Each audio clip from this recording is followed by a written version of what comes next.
Hello guys, welcome back to my channel. তোমরা কেমন আছো? আশা করছি তোমরা সকলেই ভালো আছো। আমিও আলহামদুলিল্লাহ অনেক বেশি ভালো আছি। তো আজকে শুরুটা হয় সকালবেলায়। সকালবেলা উঠে আমি চলে যাই রাস্তার সামনে, কারণ আমি এখন যাব ইংলিশ পড়তে। সেই জন্য সবার জন্য ওয়েট করছিলাম। সবাই আসাতেই আমরা বেরিয়ে পড়ি পড়তে যাওয়ার জন্য। তোমরা দেখতেই পাচ্ছ আজ বেশ কুয়াশা বেরিয়েছে, ঠান্ডা ঠান্ডাও লাগছিল, তাও বেশ ভালোই লাগছিল ওয়েদারটা। তারপর কিছুক্ষণ সাইকেল চালিয়ে আমি চলে যাই স্যারদের বাড়িতে পড়তে যাওয়ার জন্য। তারপর ছুটি হয়ে যাওয়াতে আমি চলে আসি আবার বাড়িতে একটু রেস্ট নিয়ে আবার হয়ে যায় রেডি, কারণ আমি এখন যাব স্কুল। কারণ আমার এখন প্র্যাকটিক্যাল পরীক্ষা হচ্ছে, ওই জন্য তোমাদেরকে আমি ভিডিও দিতে পারছি না। তারপর রেডি হয়ে আমি রাস্তার ধারে চলে আসি, আবার অপেক্ষা করতে থাকি, কারণ আসবে আমার দুটো বন্ধু, তাদের সাথেই যাব আমি স্কুলে।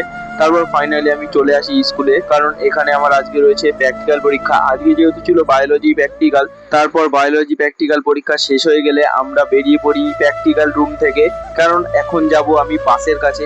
বাস ধরে এখন যেতে হবে বাড়ি। তারপর চলে যাই বাসে, এবং বাসে গিয়ে একটা সিট দেখে সেখানে বসে পড়ি। তারপর দেখতেই পাচ্ছ আমার বন্ধুরা এখানে বসে বসে বাসের মধ্যে গেম খেলা চালু করে দিয়েছে। আমার বন্ধুরা এইদিকে গেম খেলছিল, এইদিকে ড্রাইভার বাস চালাচ্ছিল। তারপর আমরা চলে আসি একটা গ্যারেজে, যেখানে আমি আমার সাইকেলটা রেখেছিলাম। সেখান থেকে আমি আমার মমতা পিসির দেওয়া সাইকেলটা নিয়ে বেরিয়ে পড়ি, কারণ আমি এখন যাব বাড়ি। আজকে বেশ অনেকটাই বেলা হয়ে গেছিল, সারাদিন স্কুলেই ছিলাম। যারা আমার চ্যানেলে নতুন নতুন ভিডিও দেখছো তারা অবশ্যই আমার চ্যানেলটিকে সাবস্ক্রাইব করে আমার পাশে রাখো, এবং ভিডিওগুলি কেমন লাগছে অবশ্যই কমেন্ট করে জানিও।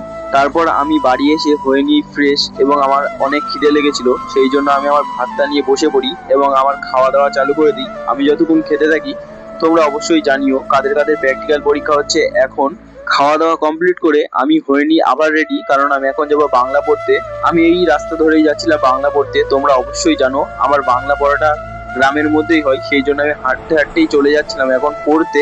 তারপর আমি পৌঁছে যাই আমার বাংলা পড়ার ওইখানে, এবং সেখানে গিয়ে কিছুক্ষণ পড়াশোনা করার পর আমাদেরও হয়ে যায় ফাইনালি ছুটি। সেই জন্য সবাই বাইরে বেরিয়ে যাচ্ছিল, তার সাথে সাথে আমিও বাইরে বেরিয়ে আসি। এবং বাইরে বেরিয়ে যেই রাস্তা দিয়ে এসেছিলাম সেই রাস্তা দিয়ে যাচ্ছিলাম বাড়ি।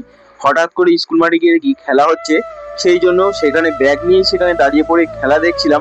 দেখতেই পাচ্ছ খেলা হচ্ছে আমাদের এখানে। তোমাদের ওখানেও কি খেলা হয় অবশ্যই আমাকে জানিও। তারপর আমি চলে যাই বাড়ি। আজকের জন্য এটুকুই, দেখা হচ্ছে অন্য কোনো ভিডিওতে।